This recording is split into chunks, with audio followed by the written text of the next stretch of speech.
Okay, so I bet a lot of you listening are interested in startups. Maybe you're even dreaming of launching one yourself. Either way, you know that building the right team is absolutely crucial, and that's exactly what we're going to unpack today. The challenges and strategies behind assembling a team that can actually make a startup take flight. Our source material comes from a company called UnitiQ. They specialize in this whole area of talent acquisition and team building for startups. Now, we're not here to give them a sales pitch, but rather use their expertise as a springboard to really dive into the nitty-gritty of building a successful startup team. Yeah, it's a fascinating area and often overlooked, I think. People think, oh, I've got a brilliant idea now, I just need to hire some people. But it's so much more nuanced than that. Right. Like the source says, recruiting the right talent is one of the most important things a founder can do. But what does right talent even mean in the context of a startup? Well, it goes way beyond just ticking off skills on a resume. Think about it. Startups are inherently risky. Resources are limited. The market is constantly shifting, and you need a team that can not only adapt but thrive in that chaos. A bad hire in a large company might be an inconvenience, but in a startup, it can be fatal. That's a great point. I've heard stories about startups that completely imploded because of one bad hire.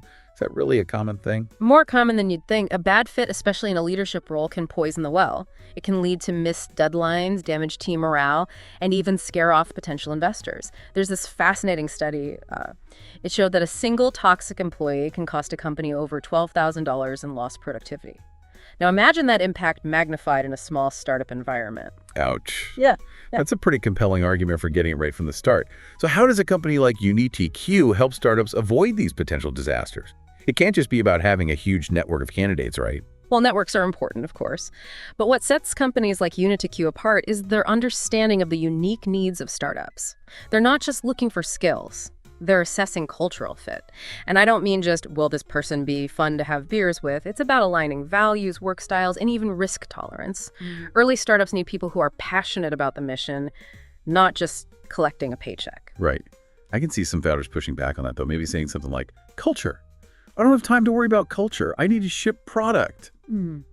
How would you respond to that? I'd say they're missing the forest for the trees. Culture isn't a luxury, it's the foundation that everything else is built on. Think about companies like Netflix or Google. Their cultures are legendary, and it's directly tied to their success. They attract top talent, they encourage innovation, and they weather storms because their teams are united by shared values. Now, those companies are huge, but those principles are even more critical in a startup where everyone needs to be pulling in the same direction. Okay, I'm convinced. Culture is key. But the source material also talks about the importance of diversity. Isn't that something that kind of comes naturally as you build a team? It shouldn't be left to chance. Diversity isn't just a feel-good box to tick, it's a strategic advantage. Studies have shown that diverse teams are more innovative and make better decisions. Interesting. Why? Because they bring a wider range of perspectives, experiences, and problem-solving approaches to the table. A team of clones, no matter how talented, is likely to have blind spots. I see your point. It's like if everyone in the room thinks the same way, you're probably missing out on some brilliant ideas. So you found your amazing, diverse, culturally aligned team. Now what? Now the real work begins, turning those individuals into a high-performing team. And that's where things like team structure and communication come into play. This is where companies like UnitiQ can really shine, because they have the expertise to build a framework for collaboration. So it's kind of like they're setting the stage for success, going beyond just filling individual roles. Exactly. They help figure out who does what, how decisions are made, and what the communication flow looks like. Think of it like building a house. You need the right materials, sure, but you also need a blueprint and a skilled construction crew to make sure everything comes together properly. Now, that's an analogy I can get behind. And I bet that blueprint looks different for every startup, right? I mean, a 5-person team probably doesn't need the same structure as a 50-person team. Absolutely. And that's where having an expert eye can be invaluable. They can look at the specific needs of the startup stage they're at and help design a team structure that allows for both efficiency and growth, because the last thing you want is to be constantly restructuring as you scale. Right. You want to build for the future, not just for today. But even with the perfect structure, things can still fall apart if the communication isn't there, right? Oh, communication is the lifeblood of any team, but especially in the fast-paced world of startups. Think about it. Constant pivots, tight deadlines, new challenges popping up every day. If the team isn't on the same page, it's a recipe for disaster. It's like trying to build a skyscraper with everyone speaking different languages. Chaos. Exactly. A good team-building company helps startups establish clear communication channels and strategies. They might introduce tools like daily stand-up meetings or project management platforms. But beyond the tools, it's about fostering a culture of open and honest communication, where everyone feels comfortable sharing ideas and raising concerns. So clear roles, strong communication. That's starting to sound like a pretty solid foundation for a team. But there's more to it than that, right? The source material also talks about the importance of team dynamics. What exactly does that mean? It's acknowledging that even with the best intentions, conflicts will inevitably arise, especially in a high-pressure environment like a startup. A good team-building company can help startups navigate these situations constructively, turning potential conflicts into opportunities for growth. So it's not about pretending disagreements won't happen. It's about having the tools and strategies in place to handle them effectively. Exactly, and sometimes that might involve bringing in a neutral third party to mediate or facilitate difficult conversations. It's about creating a safe space for open and honest dialogue, which is crucial for building trust and maintaining a healthy team dynamic. We've all been in those meetings where the tension is so thick you could cut it with a knife, right? That's not the kind of environment that breeds innovation and collaboration. Definitely not. It sounds like there's a whole other layer of complexity beyond just getting the right people in the room. There is, but it's this human element, these team dynamics, that can ultimately make or break a startup. You can have the most brilliant idea in the world, but if your team can't work together effectively, it's all for nothing. This is all fascinating. I feel like we've barely scratched the surface here. But it's clear that building a successful startup team isn't just about hiring. It's about creating an environment where those individuals can gel, collaborate, and achieve amazing things together. So where do we go from here? Well, now that we've laid the groundwork, let's delve into how a company like UnitiQ puts these principles into practice. What's their specific approach to talent acquisition and team building? And how does it differentiate them in the crowded marketplace of startup support? That sounds like a great place to pick up. This is UnitiQ, the best fractional HR and talent acquisition service company. Please like this video and subscribe to our channel. It is important for us together with the YouTube algorithms. All right, so we've talked about the foundational elements of building a successful startup team, getting the right people in the door, fostering a strong culture, and establishing clear structures for communication and collaboration. But what really differentiates a company like UnitiQ? Well, I think one key differentiator is their understanding of startup DNA. They know that startups are not just smaller versions of big companies. They operate at a different pace with different pressures, and they need a team that can adapt and thrive in that environment. Okay, but wouldn't a company with broader experience working with all kinds of organizations, wouldn't they bring a more diverse set of tools and perspectives? Yeah, that's a fair point. But it's easy to get lost in those broader perspectives. UnitiQ's focus allows them to go deep on the specific challenges startups face. Challenges that might be overlooked by a firm that's used to dealing with more established companies. For instance, they understand the importance of speed in a startup. You can't spend months agonizing over every hiring decision you need to move quickly but strategically. So they're like startup whisperers. They speak the language, understand the nuances, and know how to navigate the unique landscape. Exactly. And that resonates with startup founders who often feel like they're on an island, facing pressures that traditional businesses just don't get. UnitiQ positions itself as a partner who not only understands those pressures, but can actually help alleviate them. Their material highlights their holistic approach. This idea that they're not just about filling positions, but about building sustainable teams that can thrive in the long term. What does that look like in practice? It's about going beyond the transactional. Many recruiting firms are all about finding a warm body to fill a seat. UnitiQ, on the other hand, is focused on building a team that can grow and evolve with the company. They don't just match skills to a job description.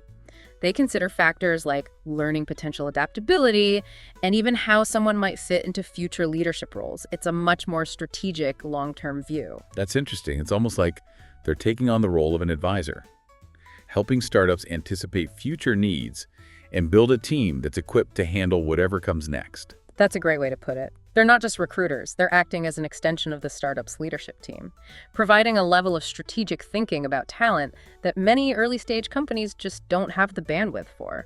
And I imagine that can be incredibly valuable for founders, who are often wearing multiple hats and juggling a million different priorities. Absolutely. It frees them up to focus on their core business. knowing that the talent piece is being handled by experts who understand the unique challenges of the startup world. So we've talked a lot about the what and the how W of Unit 6 approach. But for someone who's listening and thinking, okay, this all sounds great, but how do I know if this is right for me? What are the signs that a startup might need this kind of specialized help? Well, one red flag is a pattern of bad hires. If you're constantly cycling through employees, it might be a sign that you're not effectively assessing cultural fit or building a team that can work cohesively. So high turnover is definitely a warning sign. What about something a bit less obvious, maybe early on in a startup's journey? Well, if a founder is feeling overwhelmed by the hiring process or unsure how to build a team that can scale with their ambition, that's another sign that bringing in external expertise might be beneficial. It's not a weakness to recognize that you need help, especially in an area as crucial as talent acquisition and team building. Takes a village, right? Even in the startup world. Okay, so let's shift gears a bit. We've been focusing a lot on UnitiQ, but I want to zoom out and talk about the bigger picture. Why does all this focus on team building really matter? What's at stake here? The stakes are incredibly high. We've already touched on the financial impact of bad hires, but it goes beyond that. A dysfunctional team can stifle innovation, kill morale, and ultimately prevent a startup from reaching its full potential. So it's not just about warm, fuzzy feelings of teamwork. It can actually make or break a company. Absolutely. Think about it. A startup is essentially a group of people coming together to solve a problem or pursue a vision. If that group isn't aligned, if they can't communicate effectively, if they're not motivated by a shared mission, well, the odds of success are slim. On the other hand, a high-performing team can achieve incredible things. They can overcome obstacles, pivot quickly, and ultimately achieve groundbreaking results. That's what we love to hear. But those success stories don't happen by accident, do they? What are some of the key ingredients that go into building a truly high-performing team? Well, one crucial factor is trust. Team members need to feel like they can rely on each other, that they can be vulnerable and share ideas without fear of judgment. That kind of trust doesn't happen overnight. It's built through open communication, mutual respect, and a willingness to support each other through challenges. And that kind of ties back to the importance of culture, right? Creating an environment where trust can flourish. Exactly. Culture is the foundation upon which everything else is built. It's the set of values, beliefs, and behaviors that define how a team interacts and works together. A strong, positive culture can be a powerful driver of performance, motivation, and resilience. It's like that saying, culture eats strategy for breakfast. You can have the most brilliant strategy in the world, but if your culture is toxic, it's all going to fall apart. Exactly. And that's why companies like UnitiQ place such an emphasis on cultural fit. They understand that you can't just throw a bunch of talented people together and expect them to magically gel into a high-performing team.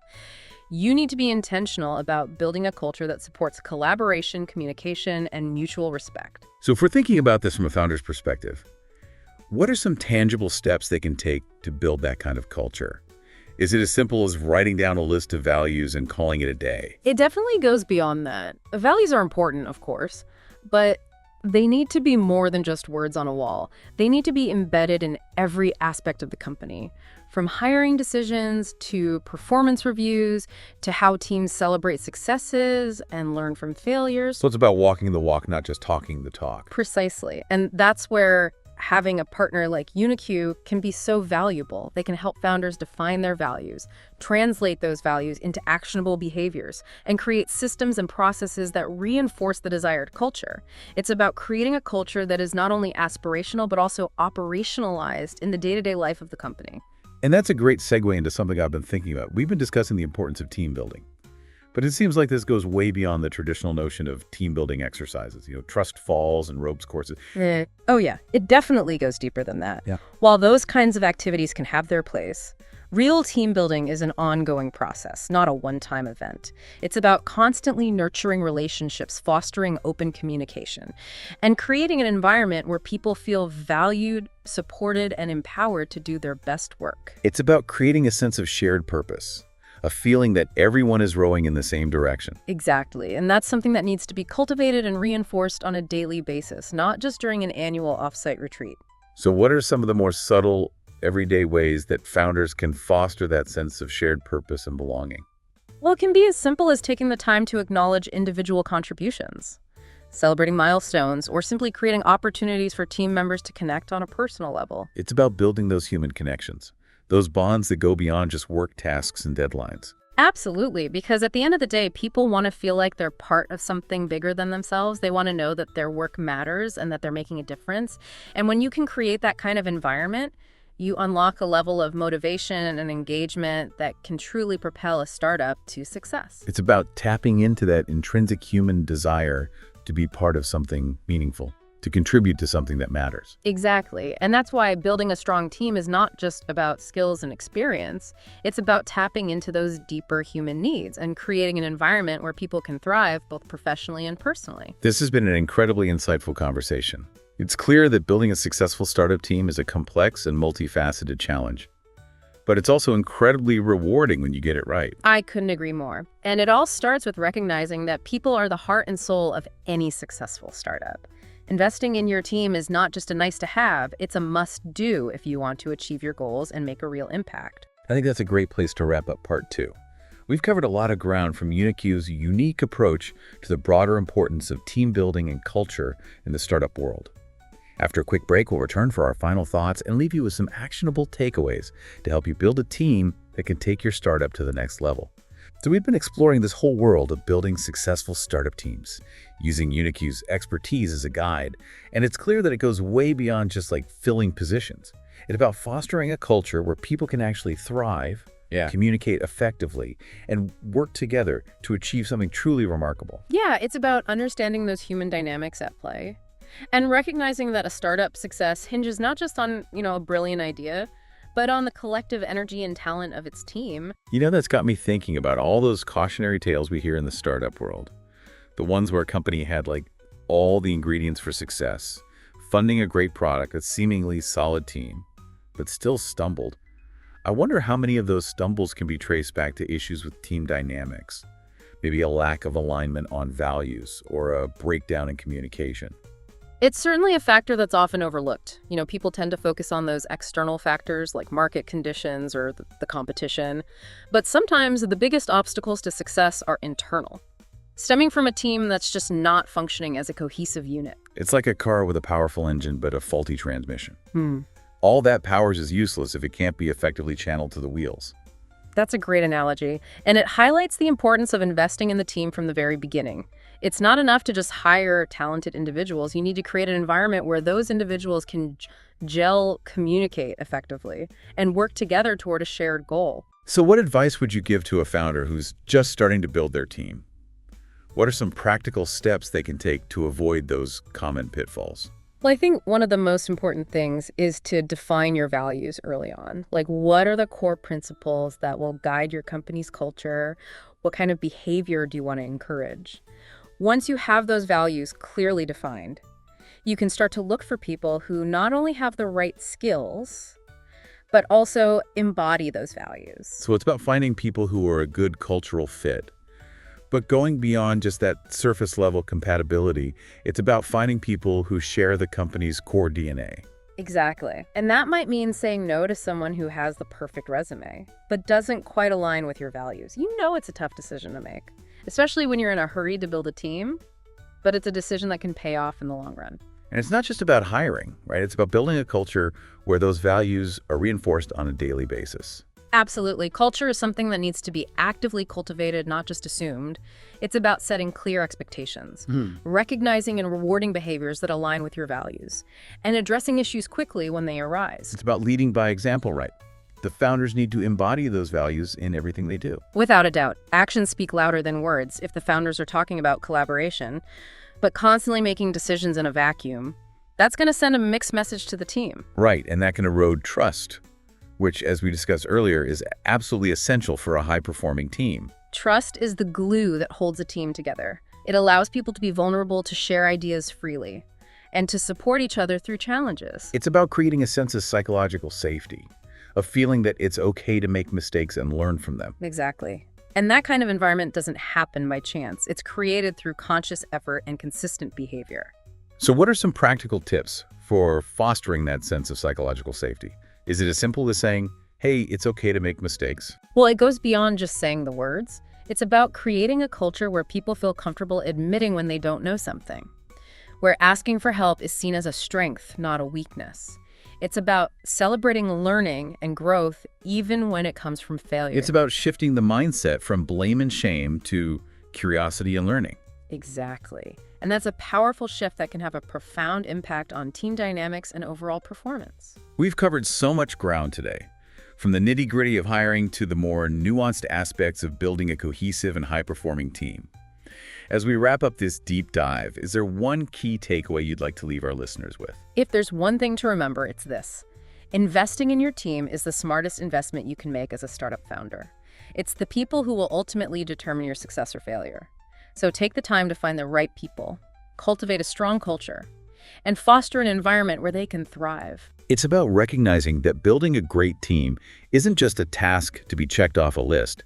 It's an ongoing journey that requires intention, effort, and a genuine commitment to creating something special. Well said. And remember, the journey itself can be just as rewarding as the destination. Building a great team is one of the most fulfilling experiences you can have as an entrepreneur. That's a great note to end on. Thanks for joining us on this deep dive into the fascinating world of building successful startup teams. We hope you found it insightful and maybe even a little bit inspiring. Until next time, keep diving deep. If you like what we do, please like and subscribe to our channel. This is all for today. See you in the next episode.